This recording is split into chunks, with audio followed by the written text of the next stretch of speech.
Magandang gabi po sa ating lahat, mga kapatid, mga kababayan. Okay pa po ba kayong lahat? Kayang-kaya pa po ba? Alam po ninyo, ang isang malayang pagpapahayag at maramihang pagtitipon, kagaya ng ating ginagawa ngayong gabi, ay kapwa karapatan na pinoproteksyonan ng ating saligang batas. Ang layunin ay naihayag na po ng nakaraang nakapagsalita sa atin. Tatlong bagay po ang ating hinahanap: ang transparency, accountability, at justice. Transparency. Sa konteksto po ng ginagawa na pag-uusisa at pag-iimbestiga sa mga anomalyang paglalatag ng flood control project sa ating bansa, ito ay dapat lantad, bukas, katanggap-tanggap at makatotohanan. Hindi kagaya ng nakikita natin ngayon. Ako po ay magbibigay sa inyo ng mga ilang halimbawa. Halimbawa, nung ako po ay chairman pa ng Blue Ribbon Committee.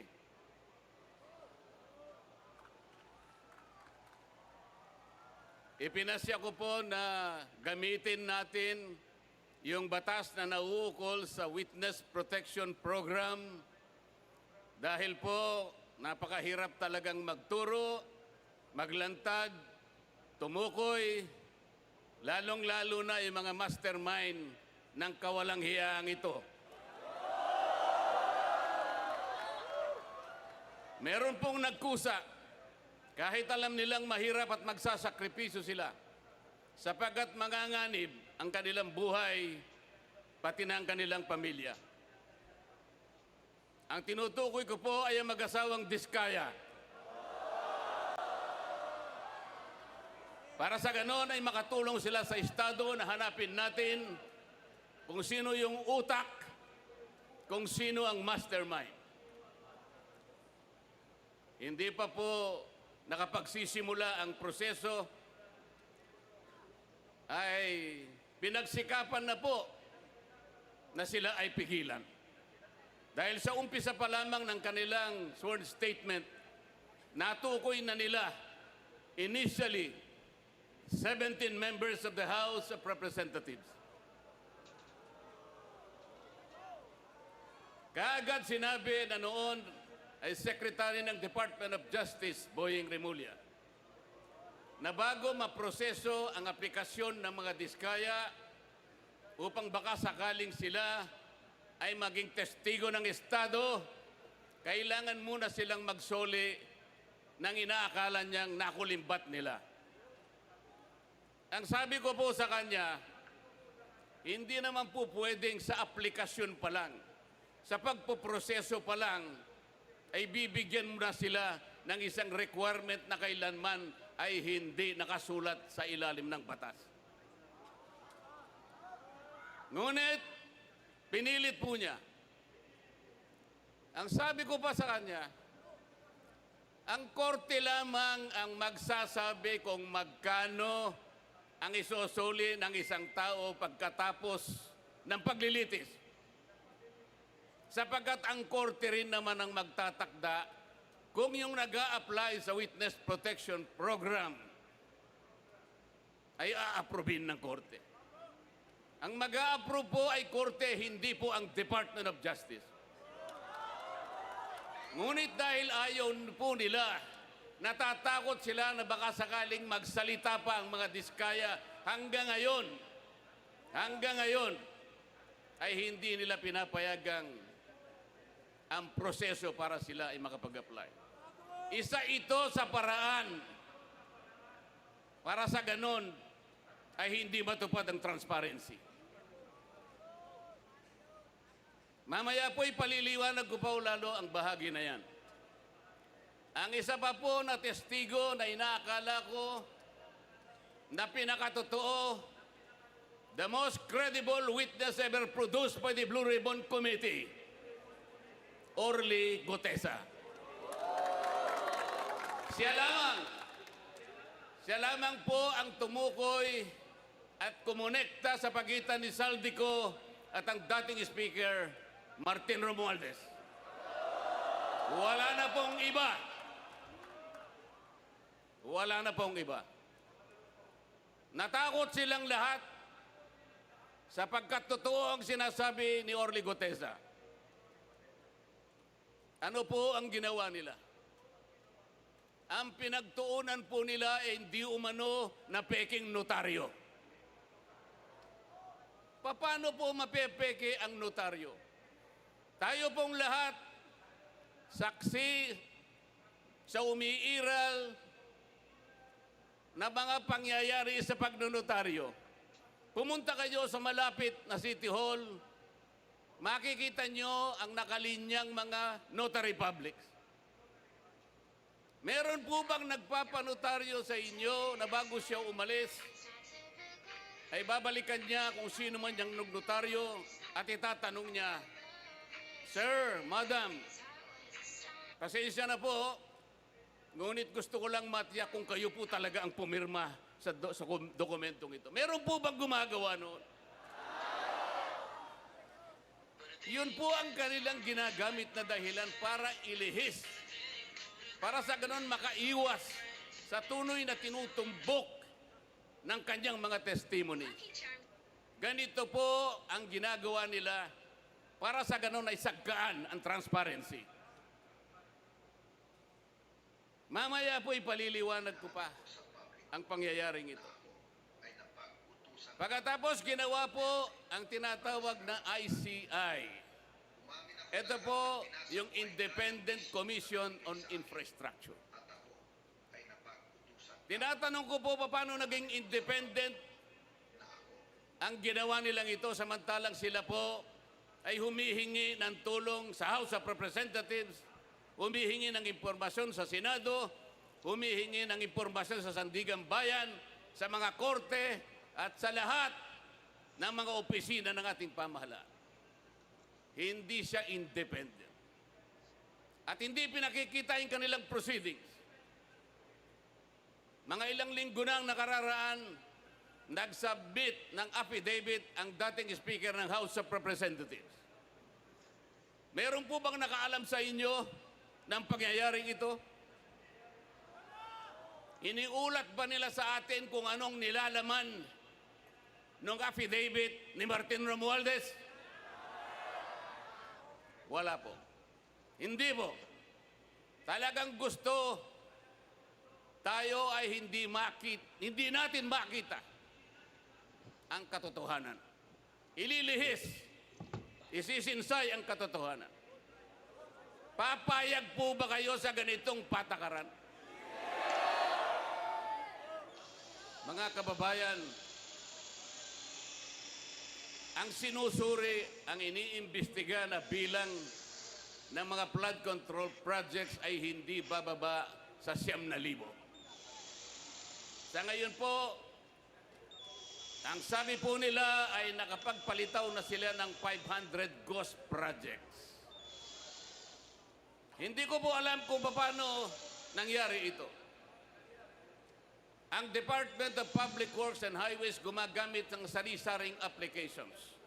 Meron silang tinatawag na IMS, merong PCMA, merong MYPS, merong Survey 123. Ang lahat po ng aplikasyon na ito ay di umano'y ginagamit para matukoy ng ganap kung nasaan ang flood control project. Pero ang totoo po, wala naman pala silang ginagamit mga satellite. Yung sinasabi nilang real-time geotag na project ay marami po ang sablay. Kaya hindi po talaga natin kailanman madidetermina ilan ang ghost flood control projects.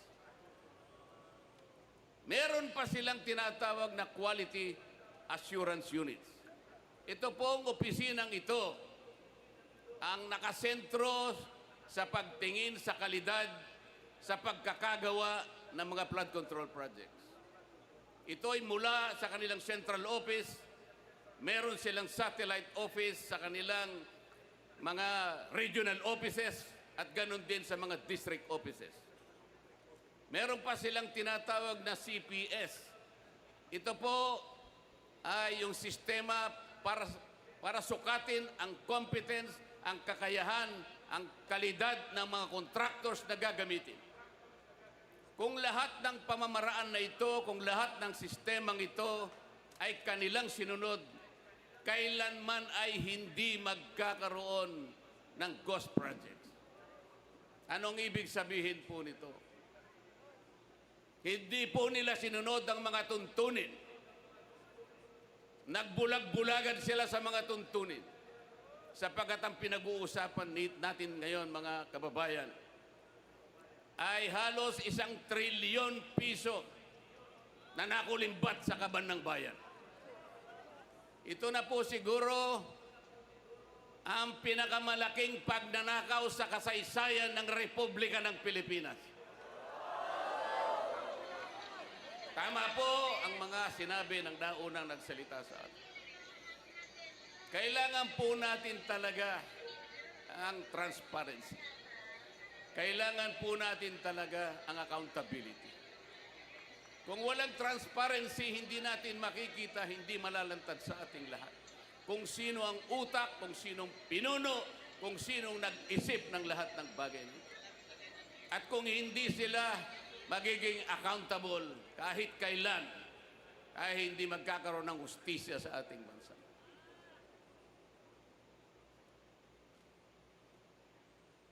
Ang graft and corruption po sa ating bansa, sa pag-iestima ng ilang nag-aral, ito po ay nagre-represent ng halos 30% sa ating national budget. Kung ang ating national budget ay mahigit na 6 na trilyong piso, kayo na po ang kumuwenta kung ilan ang nawawala sa kaban ng bayan. Sa DPWH lamang po, sa budget lamang po ng isang ahensyang ito, 1 trilyon po ang nadadagdag. Ito'y nakita po namin sa initial findings namin nung ako pa po ang chairman ng Blue Ribbon Committee. Dinadagdagan nila kung ano yung ceiling na binigay ng Department of Budget and Management. Meron silang tinatawag na allocables, meron silang tinatawag na leadership, meron silang tinatawag na unprogrammed funds, at meron pang dagdag pagkatapos na magkaroon ng bicameral conference. Kapag tinotal natin ang lahat ng ito, hindi bababa sa 1 trilyong piso, katumbas ng 15% ng ating national budget. Ganyan po kalawak, ganyan katalamak, ganyan ang magnitude ng nakawan sa kaban ng bayan. Mga kababayan, papayagan po ba natin ito? Papayagan po ba natin ito?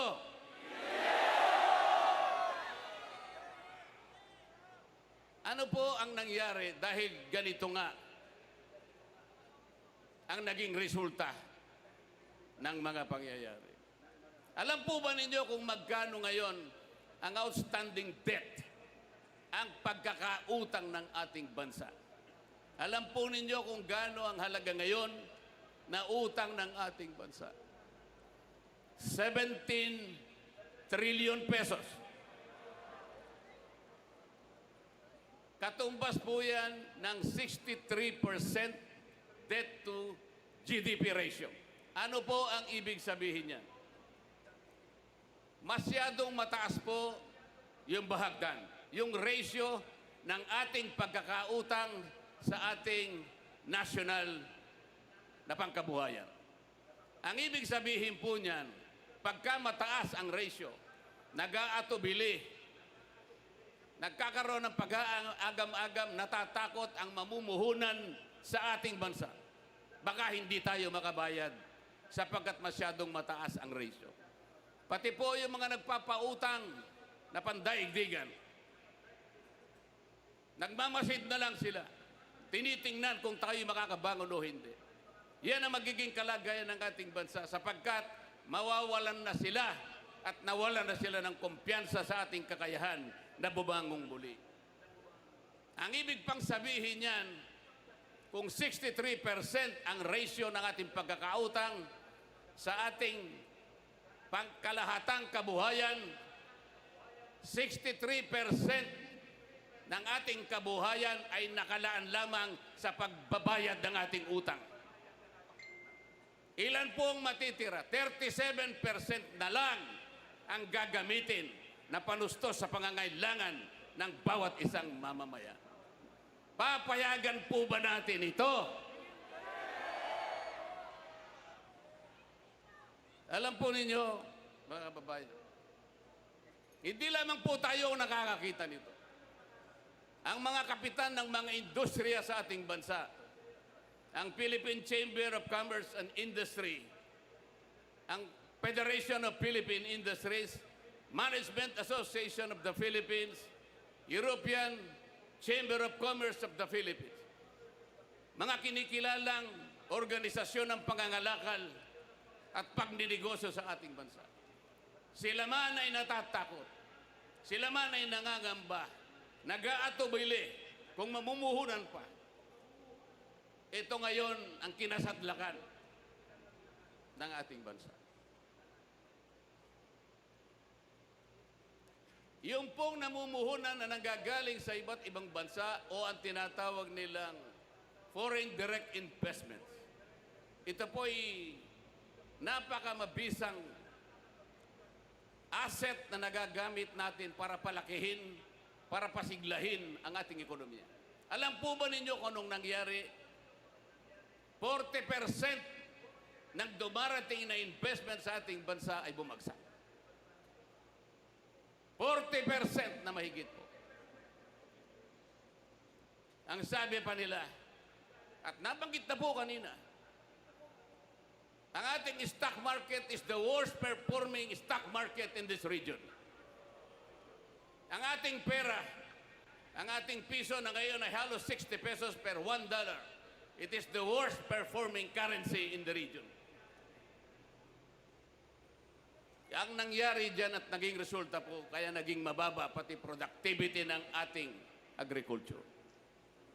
Pati po, ang ating turismo ay naging matamlay. Pati ang ating kalakalan ay naging matamlay. Ito lamang ang nagiging bunga ng korupsyon sapagkat ayaw nilang ilantad at gusto nila ay makaiwas sila sa pananagutan. Ito pa po ang isang problema. Magkano po ang itinakda na budget para sa isang taon? Alam po ba ninyo, mga kababayan, kung magkano? 6.7 trillion pesos. Yan po ang magiging budget natin sa susunod na taon. Magkano naman po ang kikitain natin o tinatawag na projected revenue sa isang taon? 5 trillion daw po. Sa makatwid, mas malaki po ang ating gagastusin kesa ating kikitain. Magkaka-deficit po tayo ng 1.7 trillion pesos na uutangin na naman natin sa susunod na taon.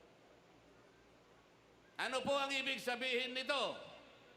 Yung 1.7 trillion na uutangin natin, mangangahulugan na tayo po ay mangungutang ng 142 billion bawat buwan. 4.7 billion bawat araw. O katumbas ng 197 million bawat oras. Hindi po ba kayo kinikilabutan, mga kababayan? Papayagan pa ba natin ito, mga kababayan? Hindi ba dapat ilantad lahat kung sino ang gumawa ng kawalang-hiyaan na ito? Alam po ba ninyo kung ano sinasabi ng saligang batas? tungkol sa bahaging ito na ating pinag-uusapan ng gabi. Yung graft and corruption. Yung paglilingkod sa ating pamahalaan. Article 2, Section 27 of the Philippine Constitution. The state shall maintain honesty and integrity in the public service and take positive and effective measures against graft and corruption. Dapat panatilihin ng Estado ang isang tapat at may integridad na pagsisilbi sa ating bayan. At kailangan maggawa ng positibo at epektigong pamamaraan upang labanan ng katiwalian at korupsyon. Yan po, yan ang sinasabi ng ating saligang batas. Pero ano po ang ginawa nila? Para lang mapagtakpan ang mga nagkasala, para makaiwas sa accountability, para hindi ilantad, para ganon ay mawala ang transparency. Ano po ang ginawa ng dating Secretary of the Department of Justice, ngayon po ay Ombudsman, Boying Remulla, nung tinanong siya sa Kongreso, na paminsan-minsan ay kailangan nating baluktutin ang batas para sumaya ang tao. Tinanong siya kung totoo at tama ang sinabi. Ang sagot niya, yes, sir. Siya po ang Secretary of the Department of Justice na ngayon ay Ombudsman. Yung kanyang Prosecutor General, kamakailan lang ay dumalo sa aming pagtitipon sa Blue Ribbon Committee. Doon ay pinilit na naman nila na yung restitution, yung pagsusoli muna ay kailangan gawin ng sino man na gustong mag-apply sa ilalim ng Witness Protection Program. Isipin po ninyo, kahit wala sa tuntunin, kahit hindi requirement ng batas, ipipilit nila, mabaluktot lang ang batas. Kayo po ba, kapag pumunta kayo sa isang restaurant, ang unang pupuntahan, o ang unang pupunta sa inyo ay yung waiter. Ibibigay yung menu. Doon ay makakapamili kayo kung anong gusto ninyong kainin. Halimbawa po, ay pinili ninyo na iluto para sa inyo ay paksiw. Paksiw na bangus, halimbawa. Pagkatapos na maibigay nyo sa kanya ang inyong kagustuhan, bigla niya kayong binulungan. Sir, madam, bago ko po iluto ang inyong hiniling na paksiw, ay kinakailangang pumayag kayo na yun ay lalagyan ko ng toyo. Papayag ba kayo? Eh, ang hiniling ninyo paksiw eh. Ang gusto ng Prosecutor General, kahit wala sa batas, ilalagay niya bilang isang requirement para lamang hindi mag-qualify yung tao na gustong tulungan ng gobyerno para usigin kung sino yung nagkasala. Yun po ba'y transparent? Transparent po ba yun? Pa-English pa siya. Akala niya siguro hindi nyo naiintindihan yung English niya kahit convoluted ang kanyang paliwanag. Ang totoo niya, mas marami pa sa inyo mas marunong mag-English kaysa sa kanya.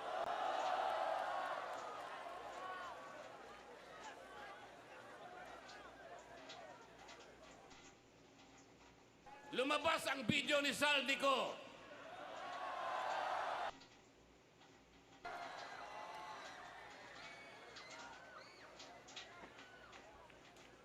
Ano sabi? Ano sabi nila? AI yan.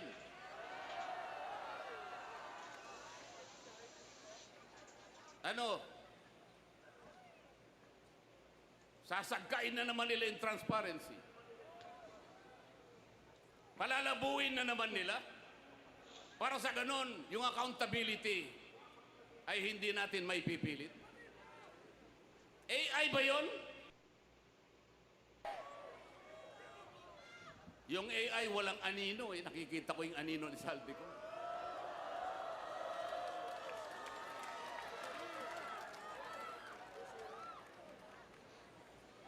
Ngayong kahapon, Ano kuya mo? Binata na. Ilang taon na ba yun? dahil nakita nila yung paglalahad, yung video recording Ilang taon ni Saldico si Mate? na sinasabi nilang AI. Paano magiging AI? Eh, ito'y unang lumabas sa official page ni Saldico mismo. Binata na. Nagpalabas ng statement ang ombudsman. Tingin mo naman. Yung Ano sabi nila? Kahapon lang ito. O ay para bago namin tanggapin yan. Kinakailangan ay umuwi ka rito Binata na. at paberipika mo yan. Siguro panutaryo mo yan. Gawin mong opisyal yan. Lahat na po ng requirements ngayon ay kanilang hinihiling. Ba't Nakalimutan nila sa mismong charter ng ombudsman, yung mismong batas na gumawa sa opisina ng ombudsman. Pwede kang maghain ng complaint sa anumang kaparaanan at anumang forma. Kahit anonymous tatanggapin. ano ba trabaho doon? Paano natin may papalitaw ang transparency at magkaroon ng accountability sa ating bansa kung ang namumuno sa Ombudsman Office Hindi, walang clean. na dating Secretary ng Department of Justice at ang kanyang Prosecutor General, sila ang unang taga-usig, sila ang unang dapat magsampa ng nauukol na kaso para sa ganun mapanagot natin ang nagkasala. Sila pa ang nangunguna para pagtakpan lahat ito. Papayagan po ba natin yan? Hindi ba iniinsulto nila tayo niyan? Papayag ba kayong mainsulto? Nanonood ako ng radyo. Yung pangungutang po, walang problema yan. Tayo po, sa maraming pagkakataon, nangungutang din tayo. Ang pinag-uusapan ay yung paggamit mo sa utang. Yung marunong gumamit, magninegosyo siya, kumita siya ng sapat, nabayaran niya yung utang niya, nakapag-ipon pa siya ng konti para sa kanyang pamilya. Ganon dapat. Eh, mangungutang tayo para kulimbatin. Nakakatamad na. Mangungutang ka, hindi para sa ikalalaki, ikasisigla ng ekonomiya. Buti ikaw naririnig. Ang utang ay nanakawin pa. Naririnig ko, ang lakas. Anong mangyayari sa ating bansa?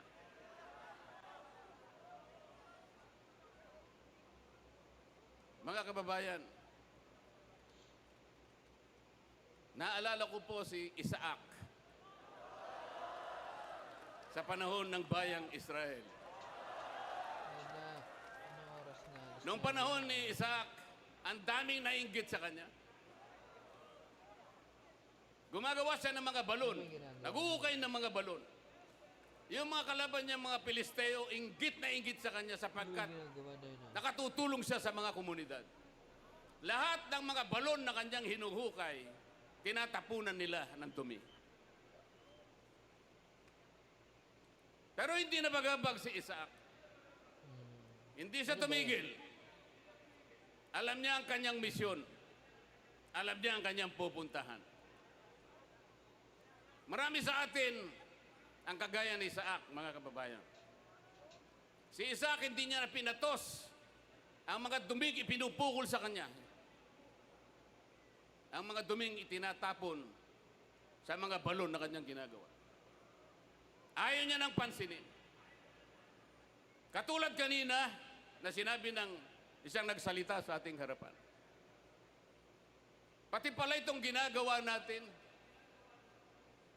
na isang karapatan ng bawat Pilipino sapagkat ang ating kagustuhang hilingin sa ating pamahalaan na iwasto at bigyan ng lunas ang ating karangingan sapagkat nakita natin ang epekto ng malawakang pagbaha. Ito po ay protektado ng saligang batas. Kaya kailangan po nating bantayan. Kailangan paulit-ulit kung kinakailangan nating ipaalala sa ating pamahalaan na ang transparency at pananagutan